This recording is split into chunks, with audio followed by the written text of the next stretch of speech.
Bienvenidos a la unidad 2, cuyo título es el comportamiento del fuego en los incendios forestales.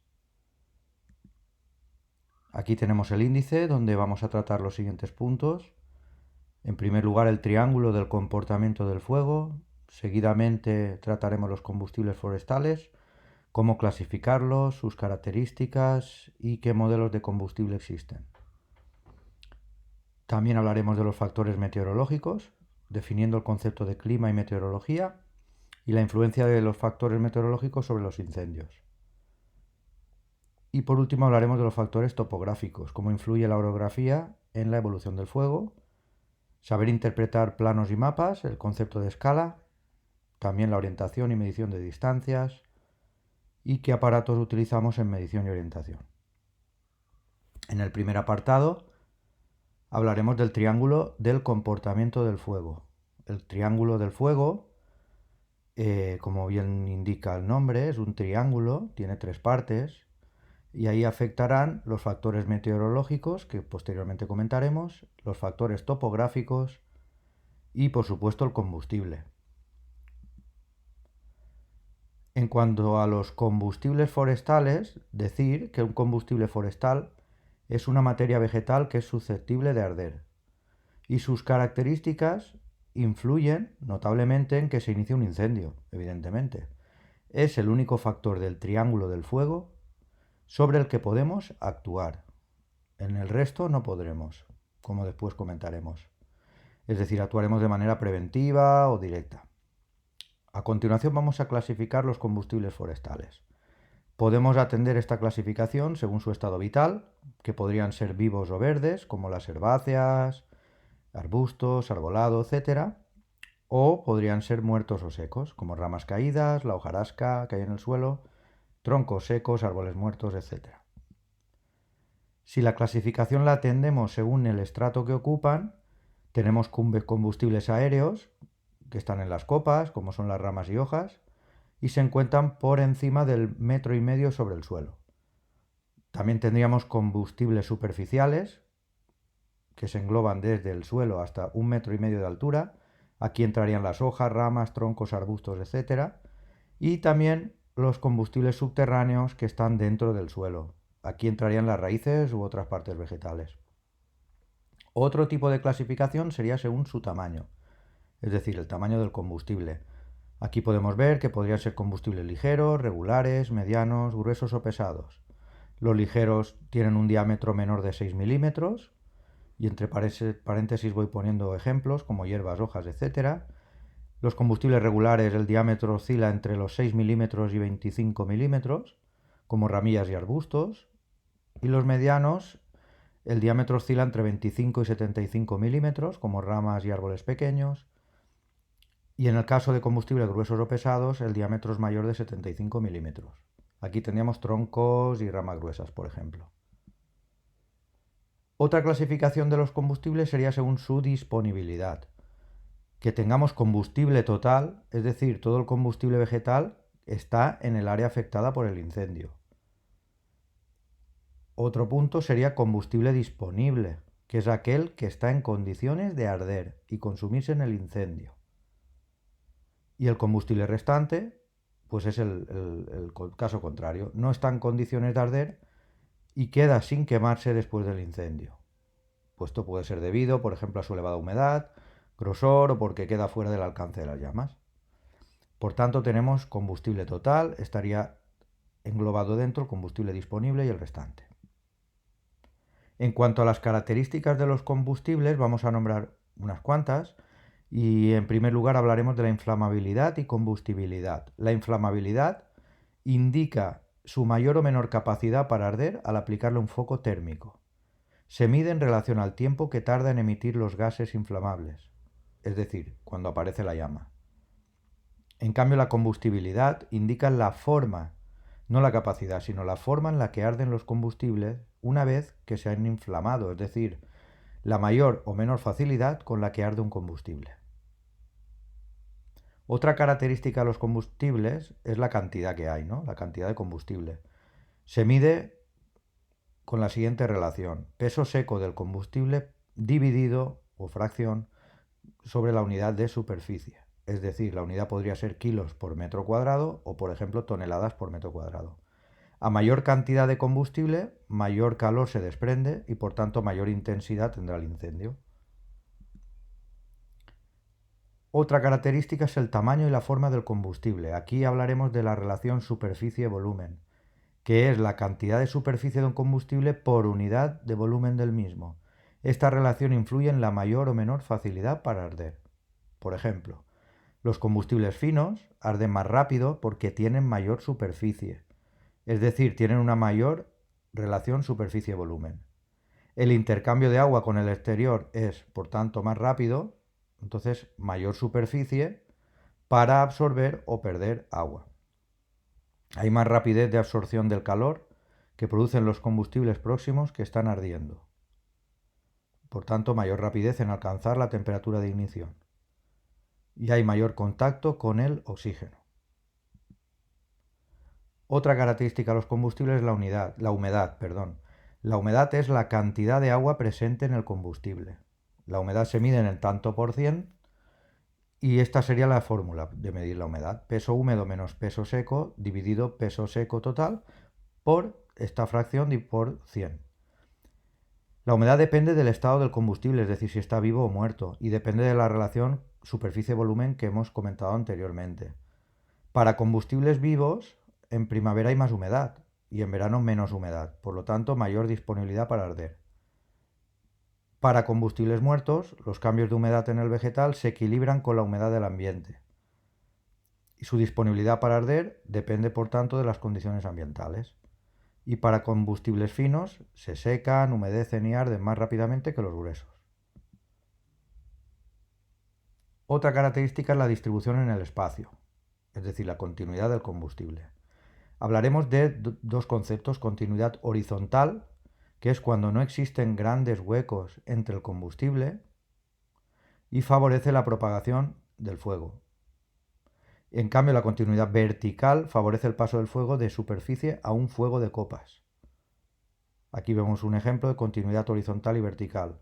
Tanto en la superficie hay un montón de matorral, como se puede ver, hay una continuidad horizontal, y desde la superficie hasta las copas de los árboles podemos observar que es fácilmente que haya una continuidad vertical en el fuego. Otra característica de los combustibles es la composición química, ya que estos tienen tejidos vegetales que poseen celulosa, hemicelulosa, lignina y otros compuestos como la cera, resinas, terpenos, aceites, etc., que provocan mayor inflamabilidad o que haya una mayor velocidad de propagación. Ahora pasaremos al apartado de los modelos que existen de combustible y hablaremos del modelo de Rothermel.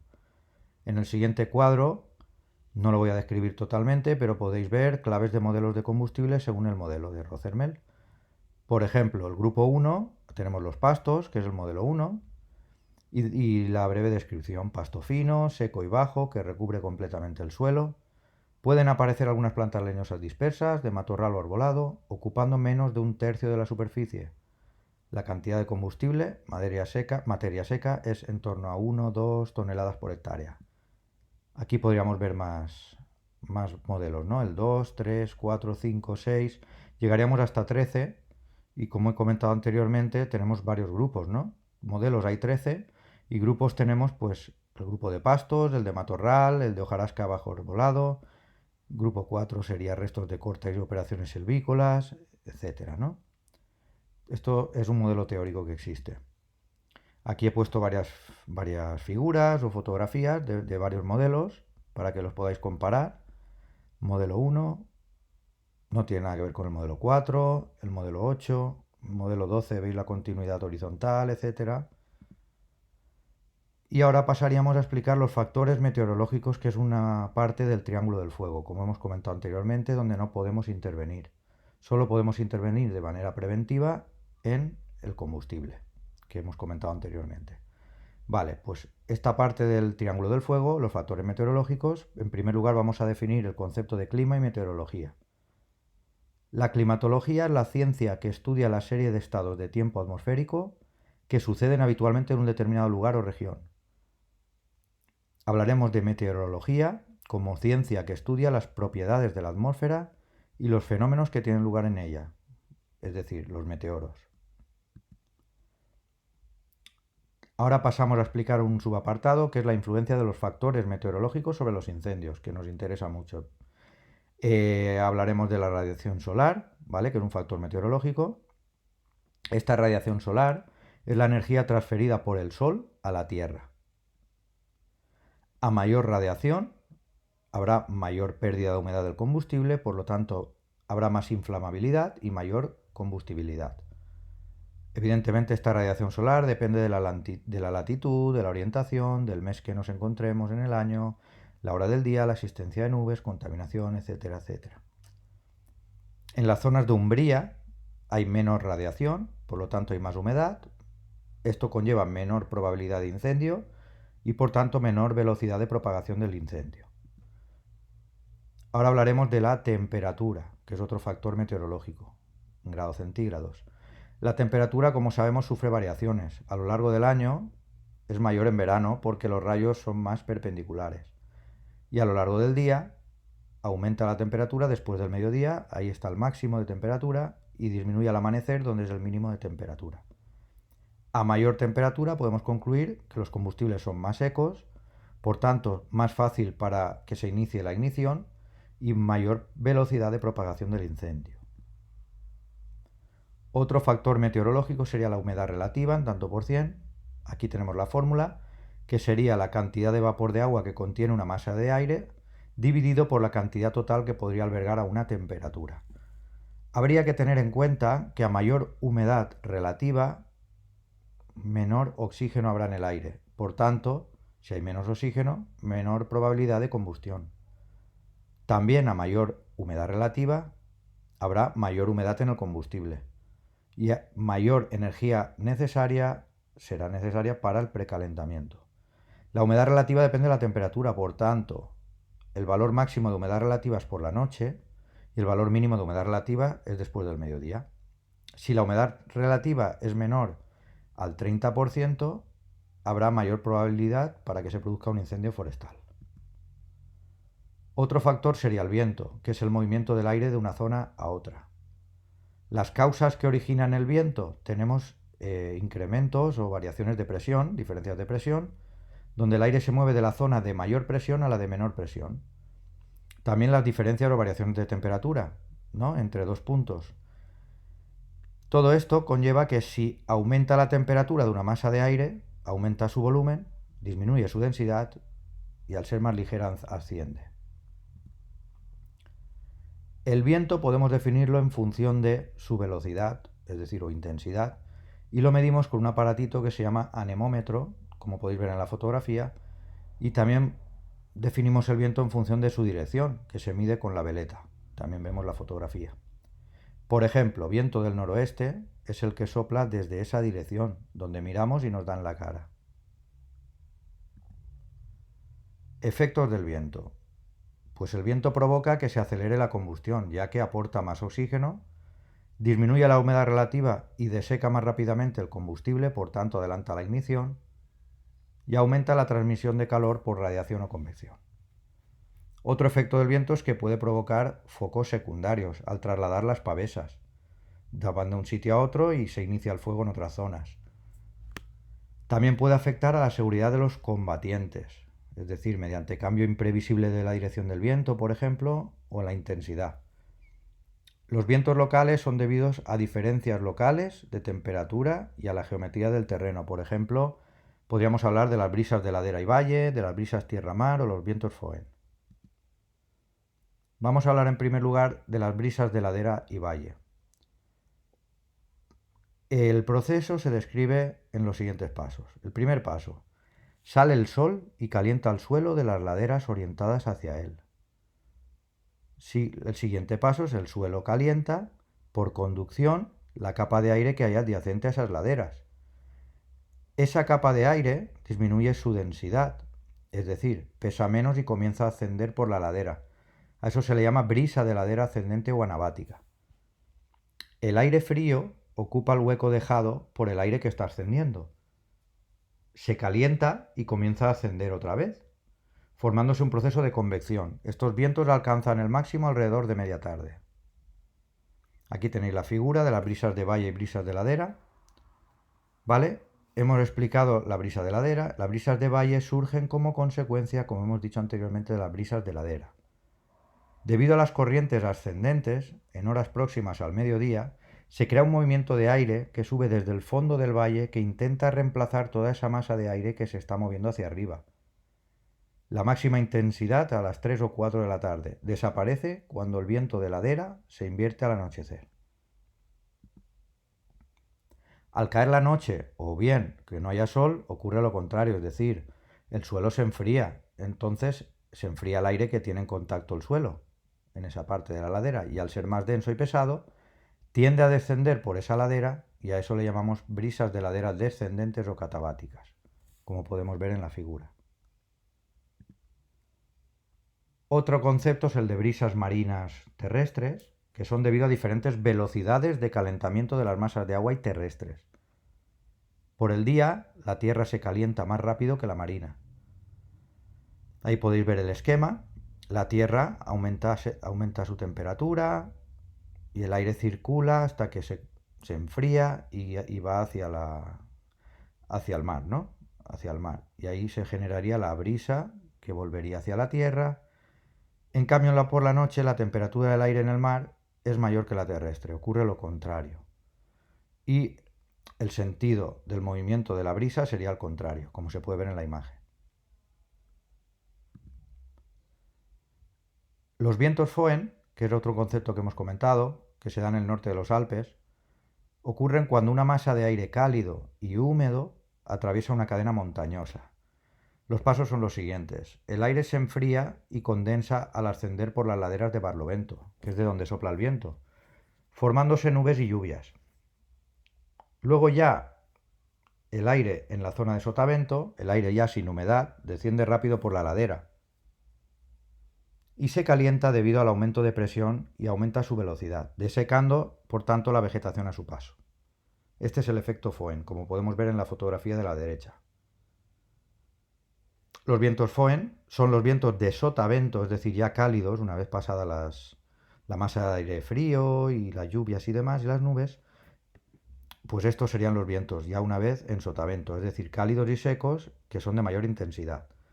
Pueden aumentar la virulencia de un incendio, es decir, son muy peligrosos, y es muy importante predecir este tipo de vientos e intentar minimizar el riesgo de incendios cuando hay vientos así. Por lo tanto, en resumen, en Barlovento, en la zona Barlovento, hay más humedad y precipitaciones, y en sotavento la atmósfera es más despejada y me aumenta la temperatura, y aquí es donde está el peligro del efecto Foehn, ¿no? De los vientos Foehn. Y respecto al triángulo del fuego, ya hemos hablado del combustible y de los factores meteorológicos. Ahora vamos a hablar de los factores topográficos, que es el factor más constante e invariable del triángulo. En primer lugar, hablaremos de la influencia de la orografía a la hora de evolucionar el fuego. En este caso hablaremos de relieve, la exposición y la pendiente. En cuanto al relieve, decir que condiciona el clima de una zona. Las cadenas montañosas son importantes porque influyen en el régimen de vientos. Como hemos comentado, por ejemplo, las brisas de ladera o valle, los vientos Foehn, etc. Las montañas obstaculizan el movimiento del aire. Y si tenemos cumbres abruptas, se pueden formar remolinos o turbulencias en laderas a sotavento. En barrancos estrechos, estamos viendo diferentes formas. Como digo, montañas, barrancos estrechos. En este caso de los barrancos estrechos hay peligro de incendios, puesto que hay turbulencias e inicio de nuevos focos por radiación o pavesas. Esto puede atrapar al personal de extinción, que tendrían que huir, y el calor producido por radiación o convección es mayor, ¿no? Porque hay mayor precalentamiento y mayor velocidad de alcance. El viento sigue la dirección del barranco normalmente, entonces se forman remolinos y movimiento de grandes cantidades de aire ascendente en los giros del barranco. En la intersección de barrancos, por ejemplo, hay remolinos, vientos erráticos, es decir, que son anormales o sorprendentes. Otra forma de relieve son los barrancos encajonados, que es donde se produce el efecto chimenea, que es un aumento brusco de velocidad del viento al atravesar una sección más estrecha, con ráfagas muy fuertes, ascendentes y rápidas, es decir, son incendios muy violentos, como ven toda esta serie de tipología de relieve, pues influye mucho en los incendios, hay que tenerlo en cuenta. Otros ejemplos serían el collado, por ejemplo, que es el punto más bajo de una línea de cumbres. Aquí la velocidad del aire aumenta por el área más estrecha, se producen remolinos o turbulencias a sotavento. En la cresta el fuego puede tomar su dirección al alcanzar un barranco y no avanzar por la cresta, debido al aire en el mismo barranco, pueden aparecer remolinos. Como vemos es muy importante el relieve, ¿no? En cuanto a los factores topográficos. También tenemos la altitud, como hemos comentado. A mayor altitud, la temperatura es menor, es decir, 0,6 grados centígrados cada 100 metros disminuye de temperatura.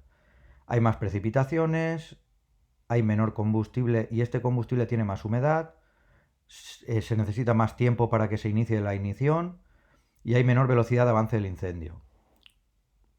Y también hablábamos de la exposición, que es la posición de una zona respecto a los rayos solares. En la parte de Solana, las laderas están orientadas al sur y la temperatura más alta y la humedad relativa más baja que en la Umbría, que son las laderas orientadas al norte. Hay por tanto menor carga de combustible, vegetación más ligera y seca y la mayor probabilidad de incendio. Bueno, hay mayor probabilidad de incendio, ya que hay vientos de ladera más tempranos y fuertes que en la Umbría. También es importante hablar de la pendiente, que indica el grado de inclinación de un terreno respecto a la horizontal. Aquí vemos una fotografía donde vemos una pendiente de 45 grados o pendiente del 100%. Se expresa en grados, como he comentado, o en tanto por cien, que sería el desnivel cada 100 metros. Y en los fuegos aumenta la velocidad de propagación e intensidad si avanzan ladera arriba, debido a que hay mayor radiación y mayor convección, es decir, más calor, hacia combustibles situados arriba, que se secan más rápido, por tanto se adelanta la ignición. Y también debido a la inclinación, que hace que el combustible esté más cerca de las llamas. Ahora pasaríamos al apartado de interpretación de planos y mapas y el concepto de escala. Los planos y mapas son representaciones geográficas planas de la Tierra o de una parte de ella. Los elementos fundamentales de un plano mapa serían la escala, el sistema de coordenadas, curvas de nivel, la leyenda y la declinación magnética. Vamos a hablar ahora de la escala, que es la relación que existe entre las magnitudes representadas en el plano o mapa y sus dimensiones reales en el terreno. Tenemos dos tipos de escalas, la numérica, que es en forma de fracción, donde el numerador indica la unidad en el plano, que normalmente es 1, y el denominador indica su correspondencia en unidades reales, no en el plano, de forma real. Ejemplo, una escala 1 dividido 50.000 indica que un centímetro en el plano equivale a 50.000 centímetros en la realidad, es decir, 500 metros. Importante utilizar siempre la misma unidad, es decir, si utilizamos centímetro, un centímetro en el plano son 50.000 centímetros en la realidad. Cuanto menor es el denominador, mayor es la escala. Por ejemplo, la escala 1:100 es mayor que la escala 1:10.000. Y el segundo tipo de escala es la escala gráfica, que es una representación gráfica de la escala numérica. Aquí pueden ver dos fotografías. En la primera podemos ver la escala numérica 1:105 y la escala gráfica está dibujada en trocitos, donde por ejemplo el trocito negro es 1 metro cada trocito. Y el plano, cuando la escala de representación es grande, suele ser hasta 1:10.000. En el caso del mapa, cuando la escala es menor, a partir de 1:10.000. Respecto al sistema de coordenadas, decir que el sistema de coordenadas indica la posición de un punto sobre la Tierra. Hay dos tipos de sistemas de coordenadas más frecuentes en España. Las geográficas, las coordenadas geográficas, que es un sistema de cuadrícula geográfica, y las coordenadas rectangulares o cartesianas, que es un sistema de cuadrícula UTM. El primer caso, las coordenadas geográficas, dividimos la Tierra en paralelos, que serían líneas imaginarias horizontales, y también lo dividimos en meridianos, que serían líneas imaginarias verticales. El paralelo de radio máximo es el ecuador, que se encuentra a mayor distancia del centro de la Tierra. Divide la Tierra en dos hemisferios, el hemisferio norte y sur, como pueden ver en la figura. Sería la línea discontinua que divide en hemisferio norte y sur. El meridiano cero sería el meridiano de Greenwich, que divide la Tierra en hemisferio este y hemisferio oeste. Va desde el meridiano 0 hasta el 180 oeste y desde el meridiano 0 hasta el 180 este, como pueden ver en la fotografía. Un punto se sitúa indicando su distancia angular respecto al ecuador, es decir, latitud norte o sur, y respecto al meridiano cero, es decir, su longitud este o oeste, es decir, expresamos la latitud y la longitud. La latitud es el ángulo que forma la vertical de un punto hasta el centro de la Tierra con el ecuador. Se mide sobre el meridiano donde se encuentra el punto. Valores de 0 a 90 grados serían hemisferio norte y de 0 a menos 90 grados en hemisferio sur, como podemos ver en la imagen. Y la longitud, como hemos comentado, es el valor del ángulo formado por el plano del meridiano que pasa por ese punto, siempre relacionado por ese punto, con respecto, en este caso, al plano del meridiano de Greenwich. Por ejemplo, los valores que existen son de 0 grados a 180 grados, tanto en el este como en el oeste del meridiano cero. Si es respecto al este sería positivo y si es respecto al oeste negativo. Y el segundo tipo de coordenadas que hemos comentado eran las coordenadas UTM. Como pueden ver aquí en cuadrículas, podéis ver el mapa que he adjuntado en la fotografía de la península ibérica. En la siguiente fotografía se puede observar ya no de la península ibérica, sino de todo el planeta. Es un sistema de proyección cartográfica basado en cuadrículas, donde se divide la Tierra en 60 porciones. A cada porción se le llama uso, y cada uso de 6 grados cada uno. Se considera la Tierra como una elipsoidal.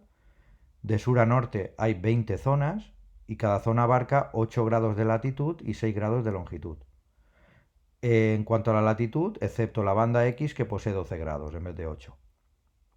Las zonas polares, que es a partir de 80 grados sur y 84 grados norte hacia los polos, no están incluidas. Se representan con otro sistema de coordenadas denominado UPS. Ejemplo. Tenemos nombre de uso más letra. La península ibérica y Baleares estaría dentro de las zonas 29T, 30T, 31T, según la imagen anterior. Y las Islas Canarias 27R y 28R. El origen de coordenadas para evitar valores negativos, para el hemisferio norte sería 500.000 en el valor de X y 0 en el valor de Y, y para el hemisferio sur 500.000 en el valor de X y 10 millones en el valor de Y. Tenemos cuadrados de 100 kilómetros de lado, de oeste a este, del 0,1 al 0,9 y de sur a norte del 0,0 a 99.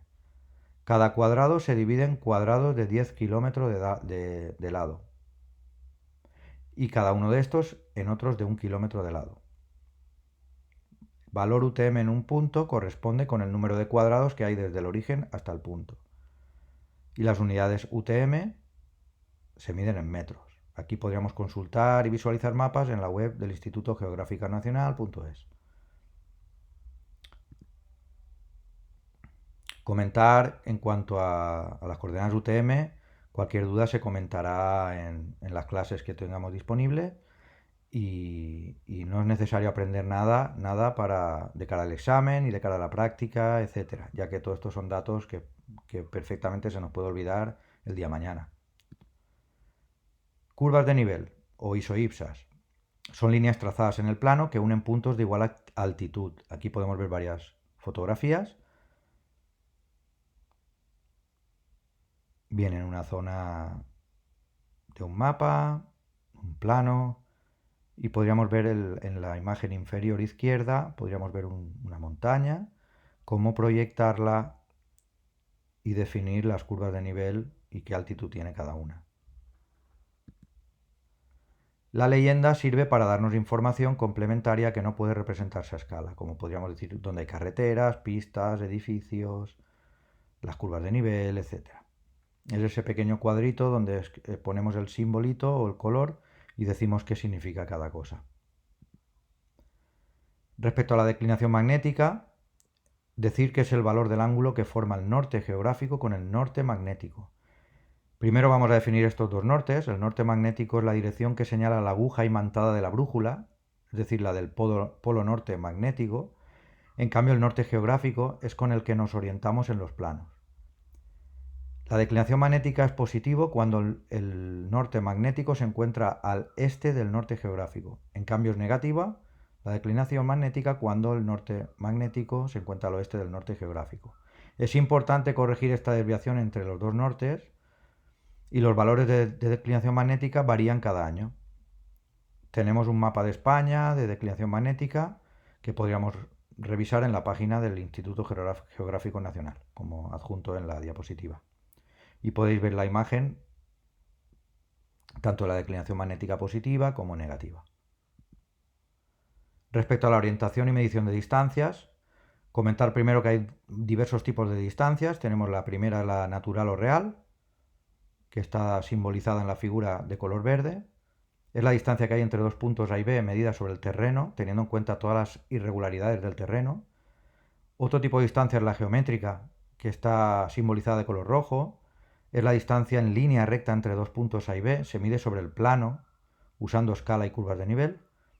Y por último tenemos la distancia reducida, que es la proyección de la distancia real y de la geométrica sobre un plano horizontal. Se mide sobre el plano usando la escala.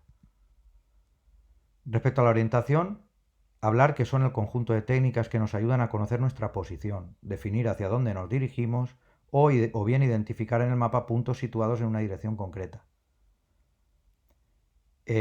Disponemos de diferentes métodos de orientación, como por ejemplo mapa o brújula, medios naturales, el GPS, etc. Respecto al mapa y brújula, pues como he comentado anteriormente, hemos explicado el mapa, y ahí tenemos imágenes de la brújula con sus partes, y la brújula es un instrumento con una aguja imantada que indica el norte magnético. Pasos para orientarnos con brújula y mapa, teniendo en cuenta la declinación magnética, están explicados en la diapositiva. Primero habría que colocar la brújula de modo que coincidan sus lados más largos con los márgenes del mapa o con alguno de los meridianos. Girar el limbo de la brújula hasta que los 0 grados coincidan con el norte del mapa. Girar sobre nosotros mismos hasta que la aguja también apunte al norte. Y para calcular el rumbo a seguir, conociendo el punto de partida y de llegada, colocamos uno de los cantos largos de la brújula siguiendo la dirección que une los dos puntos con la flecha de dirección hacia el punto de llegada. Giramos el limbo hasta que las líneas norte-sur sean paralelas a los meridianos del mapa y la flecha del norte señale el norte del mapa. Así señalamos los grados a los que está el punto de llegada respecto al de partida. Levantamos la brújula del mapa, colocamos en la mano, giramos sobre nosotros mismos hasta que la aguja magnética coincida con la flecha del norte del limbo. La flecha de dirección de la base de la brújula nos indica la dirección a seguir. Yo os animo a realizar una actividad, por ejemplo con brújula y plano. En este caso he puesto desde el centro educativo, desde Jacarilla, teniendo en cuenta la dirección Elche Orihuela. Es una actividad de orientación que parece difícil, pero al final veréis que podéis conseguirlo. También podemos orientarnos por medios naturales, por ejemplo el método del reloj, que si alineamos la aguja horaria marcando la hora solar con el sol, en la bisectriz que forma esta con las 12 del reloj se encuentra siempre el sur. Adjunto un vídeo del método del reloj, donde podéis darle clic y podéis verlo. La estrella polar se encuentra en la cola de la Osa Menor y nos indica el norte. Tendríamos la imagen de la estrella polar, también le podéis dar clic y observarlo. Y la luna, cuando está en cuarto creciente, las puntas señalan al este y cuando está en menguante hacia el oeste. También tenéis una imagen que podríais hacer clic y observar la imagen. Tanto el vídeo del método del reloj como las dos imágenes de la estrella polar y fases de la luna. Luego también tenemos signos naturales, como los musgos y líquenes, crecen en la cara norte de los troncos al ser más húmedos y sombríos. Y los anillos de crecimiento de tocones son más desarrollados en la cara sur al recibir mayor radiación. Por último, el GPS, que es un sistema global de navegación por satélite que nos ofrece la posición más o menos exacta en cualquier lugar del mundo. Su funcionamiento está debido a 24 satélites que orbitan alrededor de la Tierra y podemos obtener y almacenar las coordenadas de un punto, o bien de un recorrido, o seguir una ruta prefijada. Los aparatos utilizados en medición y orientación tenemos para medir distancias el escalímetro, que es una regla graduada en diferentes escalas para medir distancias sobre trazados rectos en un mapa. Ahí tenéis la imagen. La cinta métrica, que es una cinta graduada para medir distancias en el terreno. El curvímetro es un aparato graduado con diferentes escalas para medir distancias curvas sobre un mapa. Y el podómetro es un aparato que cuenta los pasos en el terreno. Conociendo la medida de cada paso, calculamos la distancia. Ahí pueden ver las imágenes de la cinta métrica, el curvímetro, la imagen con dos vídeos, si hacemos clic podemos acceder a ellos, y el podómetro con un vídeo y sus imágenes. Para medir pendientes tenemos el clisímetro, que es un aparato que nos da la pendiente en tanto por cien, o en grados. Tenemos ahí las imágenes, podemos diferenciar el clinómetro del eclímetro y el clisímetro, ¿vale? Estaría definido. Los aparatos utilizados para medir pendientes son conocidos como clinómetros. Y nos comenta que puede simplemente ser una aguja péndulo suspendida verticalmente sobre una escala graduada. Cuando esta escala del clinómetro refleja grados se conoce como eclímetro. Y cuando la escala da directamente la lectura de las tangentes de los ángulos correspondientes expresada como tanto por cien y con signo negativo o positivo según su posición sobre la horizontal es un clisímetro. Ahí vemos la diferencia, ¿no?, entre clinómetro, eclímetro y clisímetro. Y por último, para medir altitudes, tenemos el altímetro, que nos indica diferencias de altitud, basándose en variaciones de presión atmosférica que se producen con la altitud. Es decir, que disminuye cuando ascendemos esta presión.